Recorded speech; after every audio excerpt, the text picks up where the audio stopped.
Yes, I'm still here, Hollywood. And coming up on today's episode. It was the first time someone came out for a female lead in a television show. It was so important.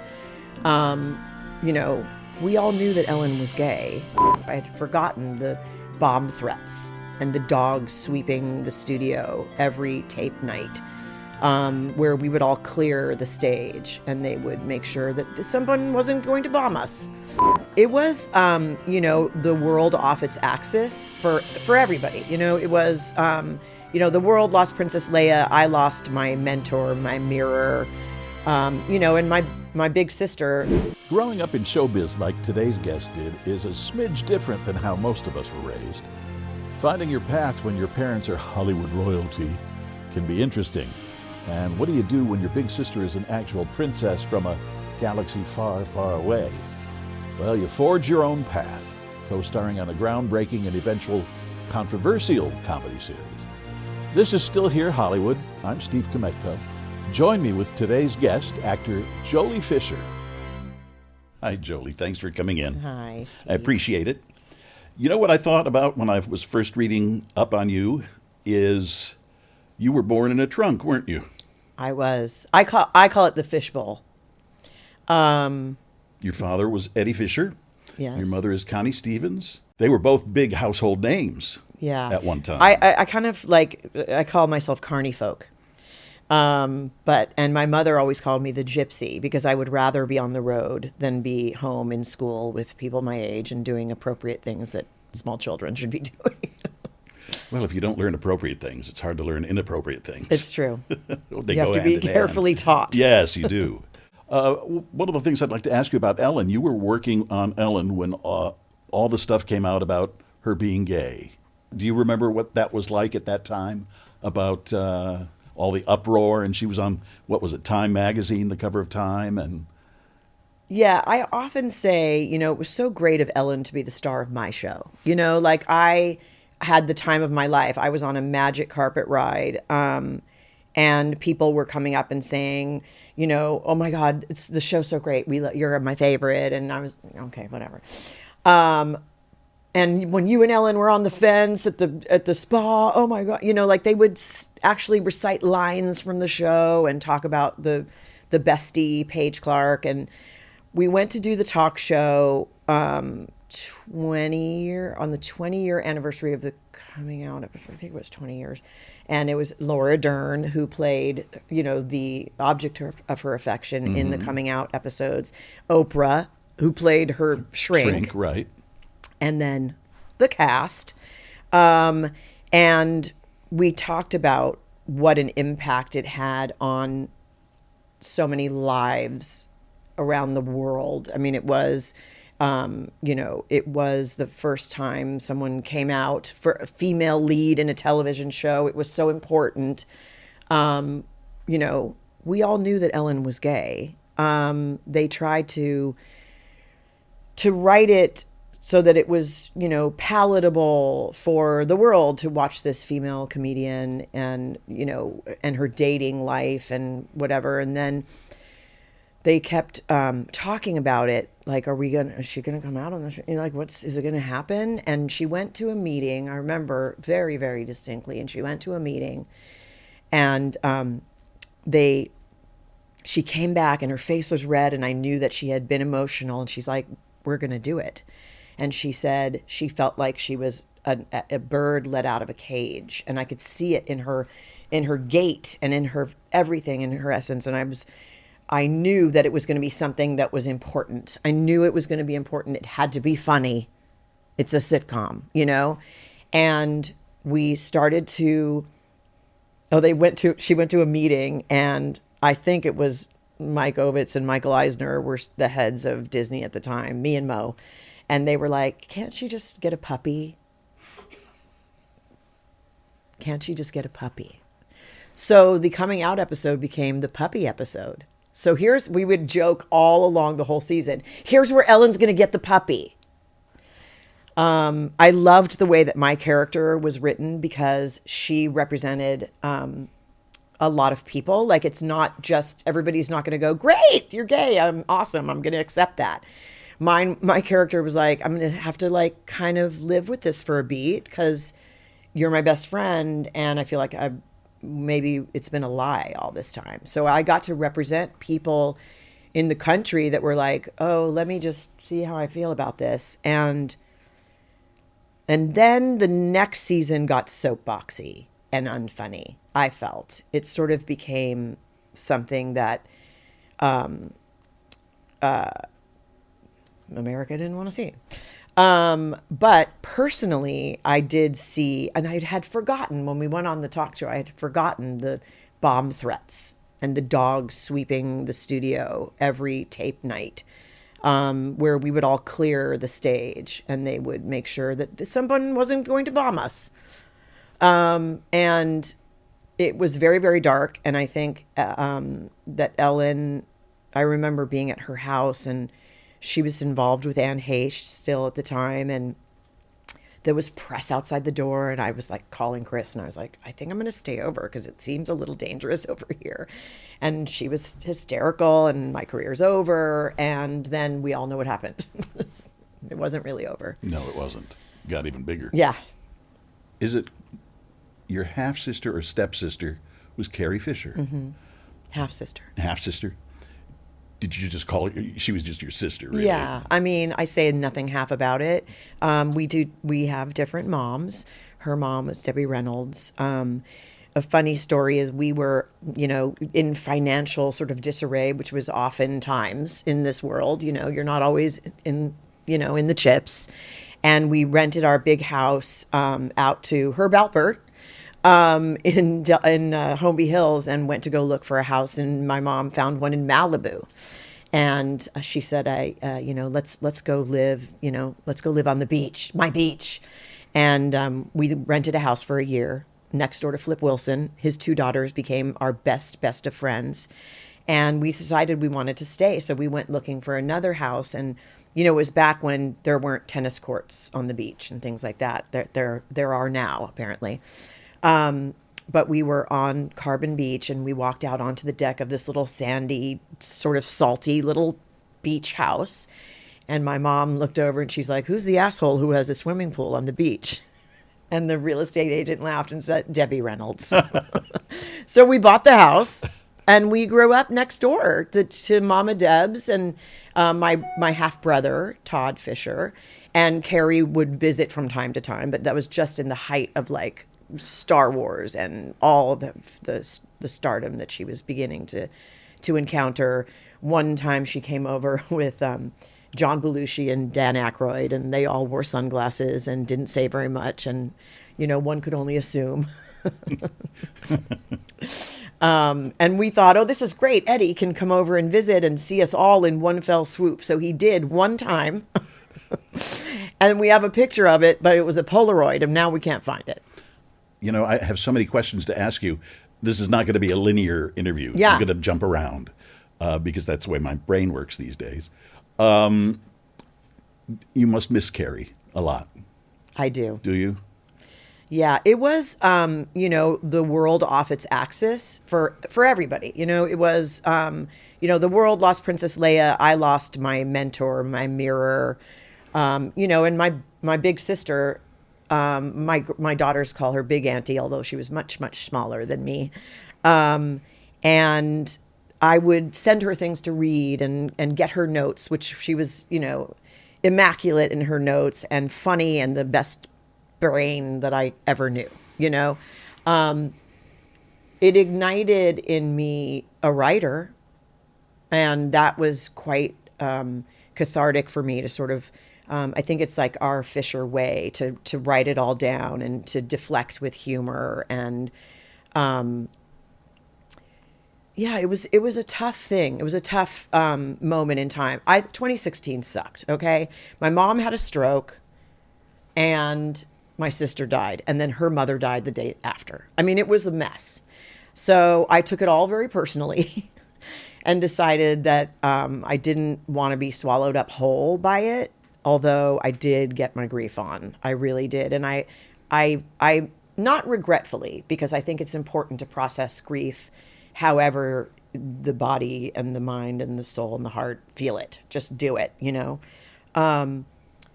But I do regret sort of not pulling it together for my daughters a little bit. So the three of them, very young age, sort of saw me come apart at the seams and then go, I'm going to put this back together again. I'm going to write about it. I'm going to do a book. I'm going to do a one-woman show. I'm going to, just probably the way Carrie would have done it, where Connie would have done it, Debbie would have done it. We're all sort of cut from the same cloth. So, it was tough. We moved around a bunch, but it's all in my book, which I forgot to bring you. That's okay. There's other ways. Yeah. Carrie had a brilliant mind. Sometimes I remember I had to interview her for Postcards from the Edge, and I was nervous about going to do the interview because she was so sharp, and her vocabulary. The one-liners. Yes. I just felt rather intimidated. She wrote a lot about your father as well, from her viewpoint, from her standpoint. Was any of that difficult to hear or read? She talked about his addiction and Oh God, no. things of that nature. No, No? I knew about. Let's say I didn't know about, but I didn't grow up with my father. She said that, can we use bad language on this? Yeah.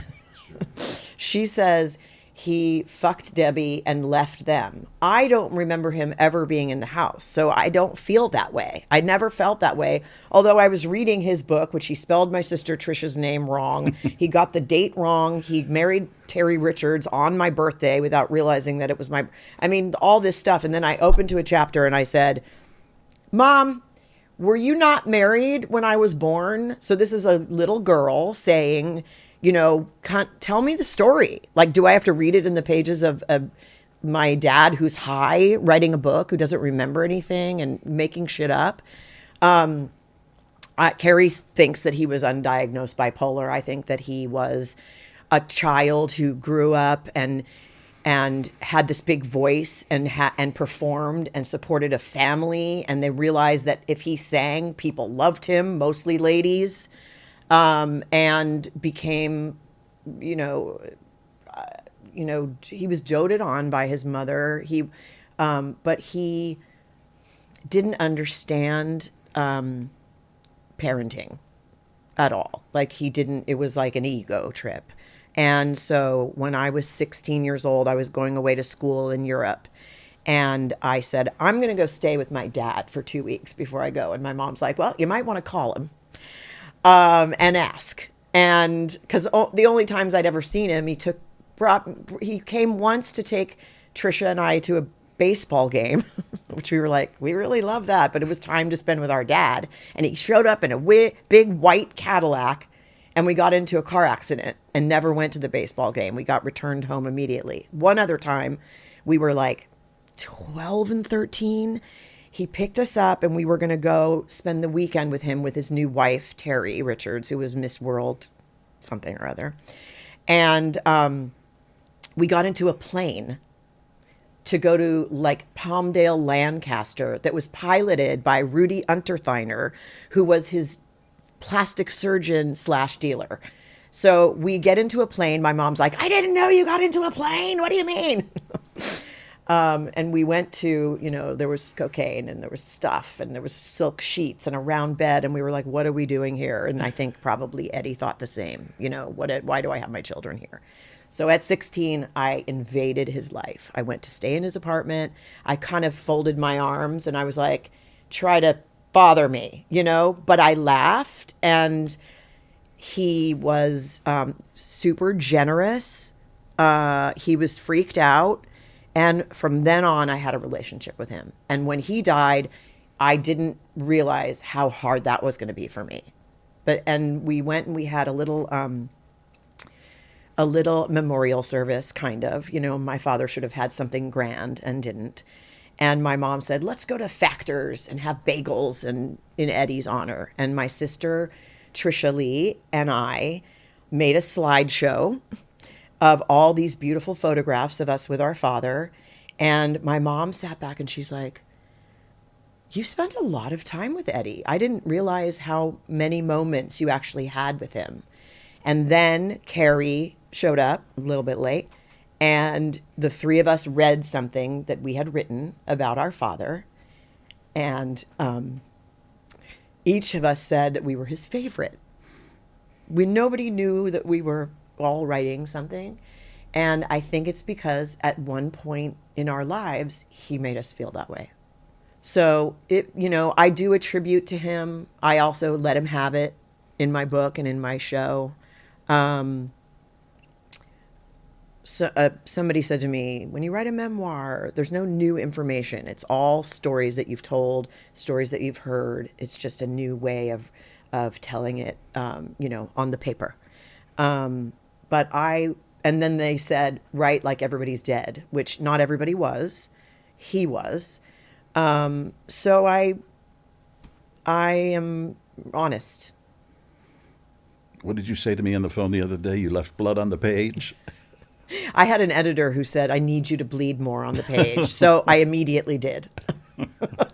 Well, it's kind of good advice. It's hard to do. Yeah. If people are still alive. Yeah. There's one pass that's like a legal pass where they're like, this will get you into trouble. This will get you in trouble. And it was like maybe 3 spots. We'll be back for more in a moment. We went outside by my mom's pool, and it was Diane, Connie, Lainey, Shelley Winters, and Renee Taylor in their bras and underwear swimming in my pool. How's your mother doing? She's okay. I like to spend a Sunday with her. We like to get her up, and she's still with it. She never really recovered from her stroke, really. And then the decline of like not being good to your body, which, by the way, like a reminder to all, like it's important to stay out of the sun. It's important to hydrate. It's important to eat right. It's important to exercise and to laugh and to spend time with people that you love, because it's short. It's short. So she struggles. But she lights up when any of us come in the room, and she has 8 grandchildren, and she loves that. She's in assisted living? She is. Yeah.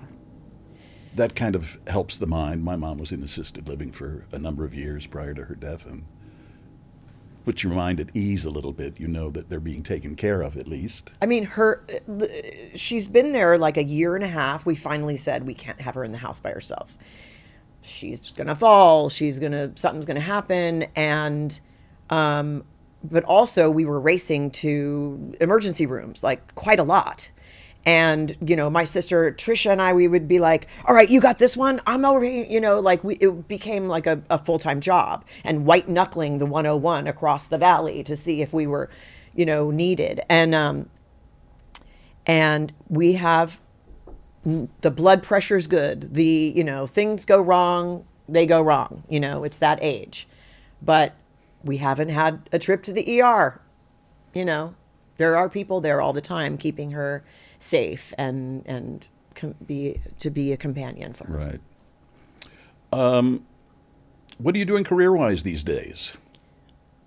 I am, it's been a little bit of a rough go. A couple of years of, as we were talking about earlier, this little global health crisis we had really sort of knocked me on my ass. And we fortunately had a space where all of us in the family could come and like take our space in the house and like, not kill each other. I have a lot of children, so we were dealing with and none of us are the same sign. So imagine that in a house. And so I wrote like a crazy person. I wrote 4 pilots. I continued to hone my one-woman show. And so the one that has risen as the cream in the crop it's a very meta pilot where I play myself.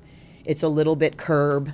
It's a little bit, Matt LeBlanc did a show called Episodes, which I was a huge fan of, where he played himself. So it's a dark look at, Jolie Fisher not my real family all around me, but that's the one that I shot right before the strike. And so I'm out with that right now. And in the meantime, saying yes to guest stars and all kinds of things that will help me get my insurance, quite frankly, because that was a mess. And I'm putting aside, a little bit aside, my union duties, which became really, really important to me and really personal, but also like I felt like I was the mother of 160,000 people out there. The health plan for SAG-AFTRA, when the two unions merged, we knew it wouldn't sustain. We wouldn't be able to take care of everyone. And in 2020, there was a contract that was going out that would kick seniors off the health plan, including Shirley Jones, Leslie Ann Warren, Elliot Gould, Connie Stevens, lifetime members that have paid into union pension and health. My mom's a 69-year member. Maybe this year will be 70. Like, how dare you? So I was like, I'm fired up about this. I'm going to run for office. And I did. And I won. And it has been really important to me. And Elections have consequences. they do. And then, you know, it's very, I don't know, this isn't interesting for the audience, but it's very political. It's like a little microcosm of the country in our union. You wouldn't think so. Like, we're all actors. What do we care? Like, just put us on a set, show us our marks, light us, make me look pretty. But there are lots of things. There's a reason why we're in a union. It's to take care of our performers, and we span many categories of performer. And suddenly I was like, wait a minute, our stunt people don't have as long a career as we do. Our broadcasters, they're taking part in voting on what we ensure our members get. So that for the past 4 years has been really sort of top of my mind. And I'm just getting ready to direct a movie as well. So I was like, I'm going to make sure all my kids are okay and run again for election with Fran Drescher, the nanny, who's my partner in crime. Who was very visible during the strike. Very visible. And I was really the secret weapon, by the way. But Okay. But, we came into service in sort of different philosophies. And then we decided to join forces and we ran together. So it's a new dawn. She says it's, the new golden age of the industry, which actually I hope it is. We have to sort of find a way to harness and put boundaries around artificial intelligence, which in most industries out in the world, we're like, yay, AI, science and medicine and all of that. But as I sort of travel into other union circles, auto workers, nurses, hospitality work. I was in Vegas and like thousands of union members, and we're worried about, an iPad running a hotel. So in our business, it translates into our likeness and our voices and even now our movement. They scan you when you walk in to do it, mostly on the bigger movies because it's very expensive now, but it won't be forever. And so we really tried to get some language, and I felt responsible for doing a little back channeling the night before we closed the deal and got a few movie stars and studio heads on. And I was like, we can't sign a deal without these couple of words in here and there. And I think we did really well. But it's on the horizon, and it always, it was certainly in politics, you'll be fed a lot of things that aren't real. We're being fed that now. Yes. Acting, directing, living, and singing. Yes. You're an alto, huh? I'm a belter. Yeah, I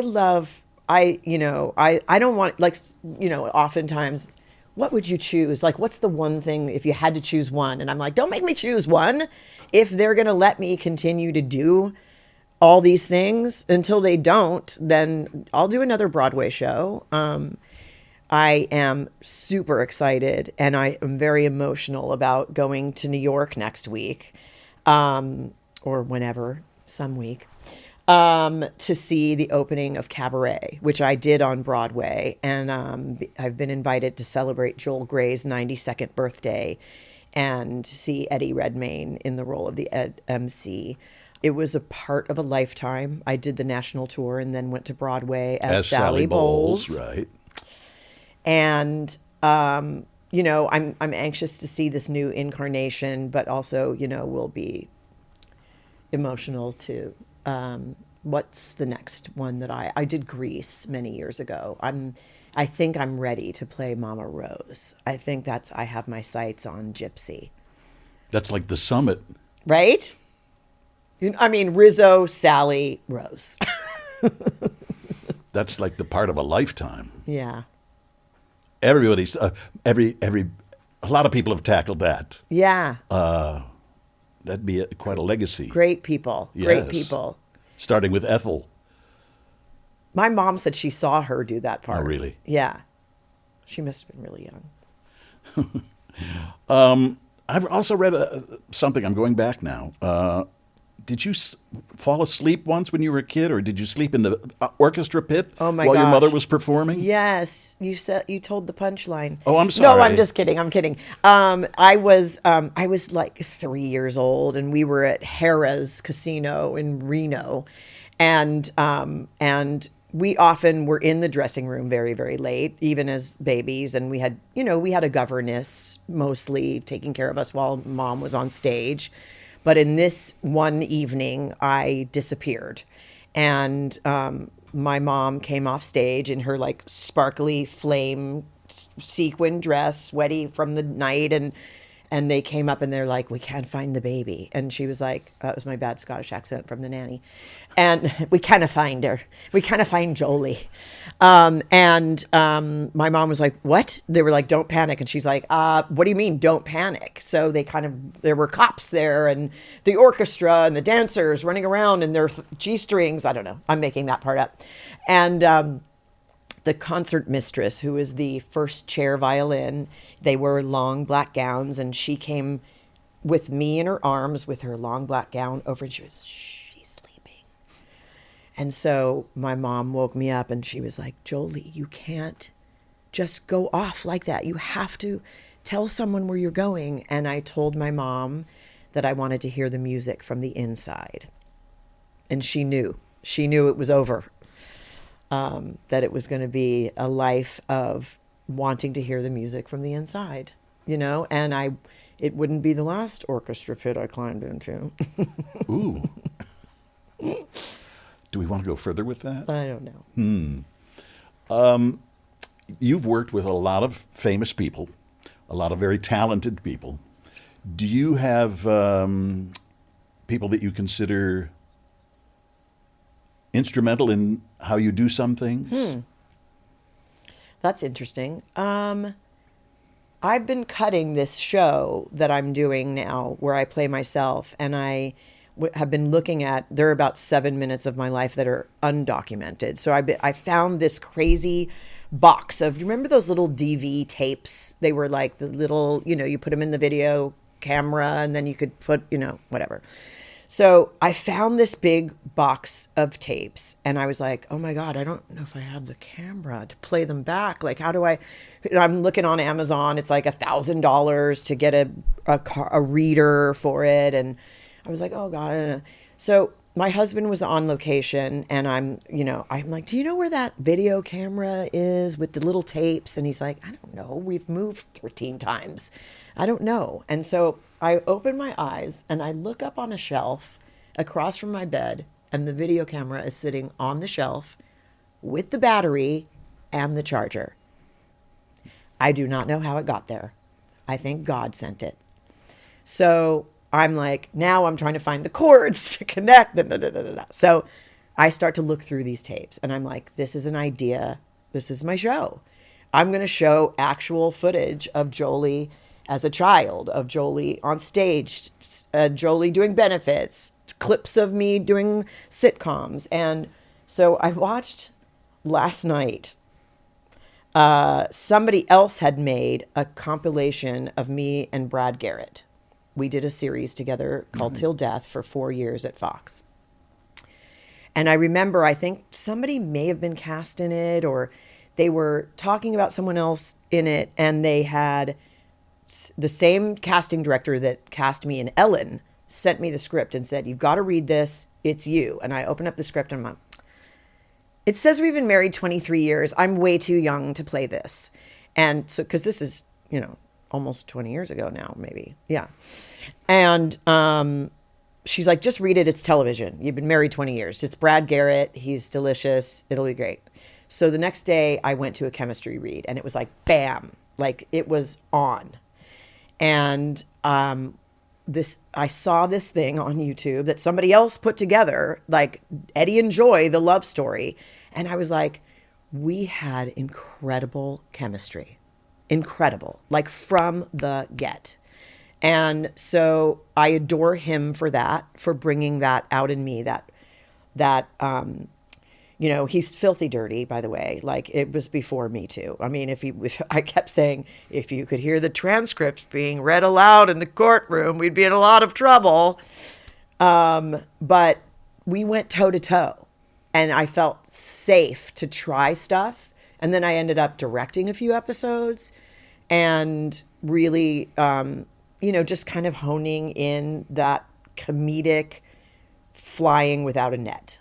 So I would say that because that's sort of recent and really impactful in what I do. Working with Ellen DeGeneres, obviously you could see the same thing that happened between us. And that was many years ago now. I saw on Twitter that it premiered 30 years ago. And I was like, okay, now I'm going back to bed. But we had fun. We laughed. We laughed on that show. I saw a clip of you on her talk show where she had asked you to show the audience a trick with a cherry stem. Oh, yeah. Oh my God. I've been doing that for years where you can tie a knot and, and then we were in Jackson Hole where my mom had a house and we're sitting at Chinese food dinner and Diane Ladd goes, I used to get drinks at the bar tying a cherry stem into a knot. And I was like, how about we challenge? Diane Ladd, ladies and gentlemen, can do it just like me. Speaking of Ms. Ladd, she is also in the place where my mom is, and so is Lainey Kazan. Really? They're on the it's called the inspired independent side.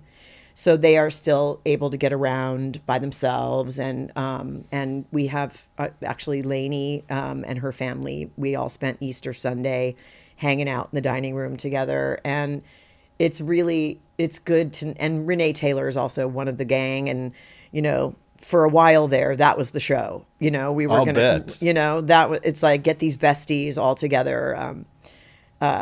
My husband, when we were dating, we've been married almost 28 years. So that was a long time ago. Yes. They build, I think, erect statues to people in show business past 10.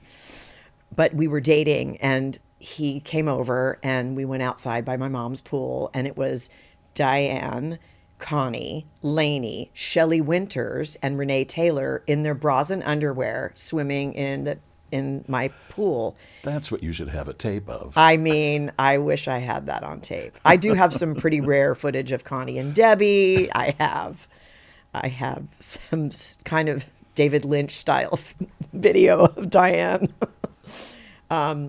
Yeah, we've spent a lot of time. They're kind of my other mothers. Not that my mother wasn't enough. But yeah, spectacular women who went through like kind of hard times in an era where, it was taboo to be single and solo and the breadwinner and all that. And to express your feelings about anything like that, Yeah.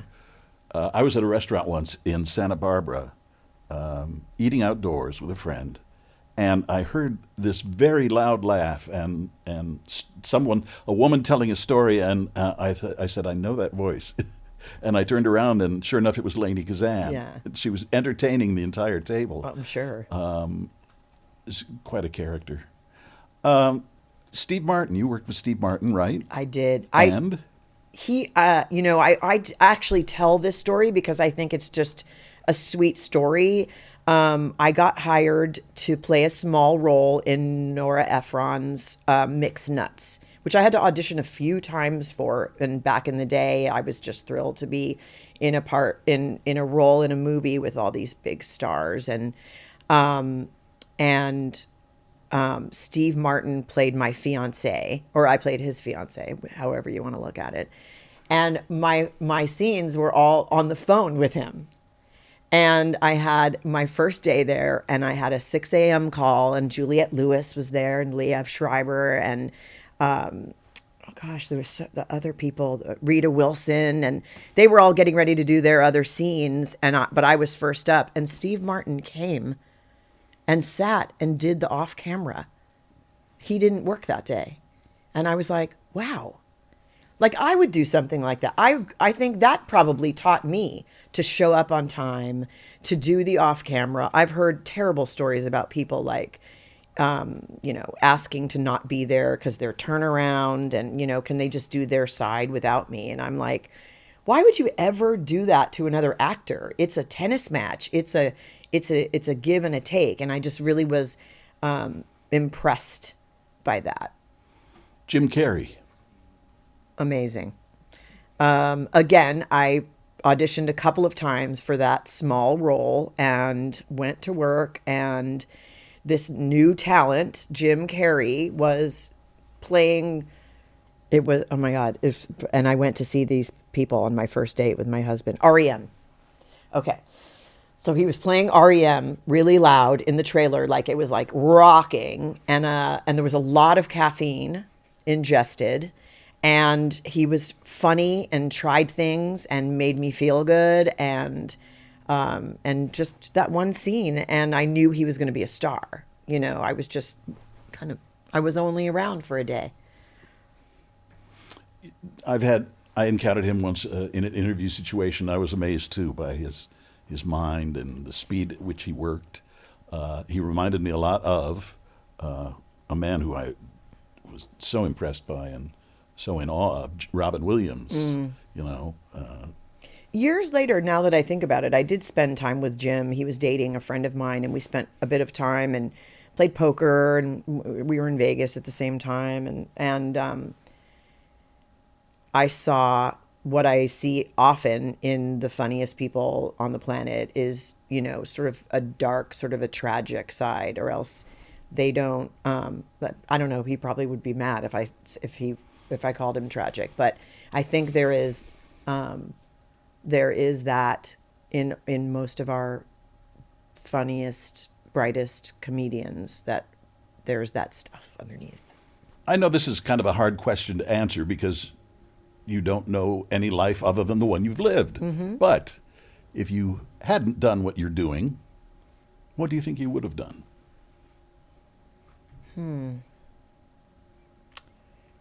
I don't think, I don't know. Because I'm doing so many things now. I have so many outlets. I'm so, it's on the page, it's on the stage, it's in my brain, in my heart.